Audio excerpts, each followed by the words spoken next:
কুমিল্লার লালমাই মজুমদার ফাউন্ডেশন ও New York Bangladeshi American Lions ক্লাবের যৌথ উদ্যোগে বিনামূল্যে চক্ষু চিকিৎসা সেবা ও শীতবস্ত্র বিতরণ করা হয়।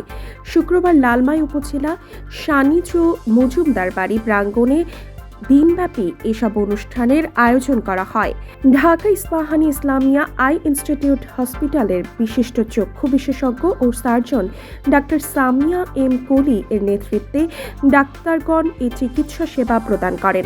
বিশিষ্ট শিল্পপতি ও এমইআর গ্রুপের চেয়ারম্যান শাহাবুদ্দিনের সভাপতিত্বে আয়োজিত অনুষ্ঠানে প্রধান অতিথি হিসেবে এসব সেবা কার্যক্রম আনুষ্ঠানিকভাবে উদ্বোধন করেন মজুমদার ফাউন্ডেশনের প্রতিষ্ঠাতা ও নিউ ইয়র্ক বাংলাদেশি লায়ন্স ক্লাবের সাধারণ সম্পাদক এবং নিউ ইয়র্কস্থ কিংস কাউন্টি হসপিটালের নিউরো বিশেষজ্ঞ ও সার্জন ডাক্তার মোহাম্মদ মশিউর রহমান মজুমদার।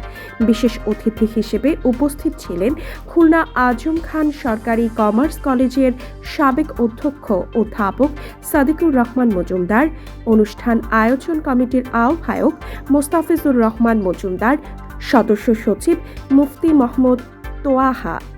এ সময় বিশিষ্ট সমাজসেবক মোতালেব হোসেন সরকার, ঢাকার বিশিষ্ট ব্যবসায়ী আলমগীর কবির, ইঞ্জিনিয়ার জিয়াউর রহমান মজুমদার ও শরীফ মজুমদার প্রমুখ উপস্থিত ছিলেন।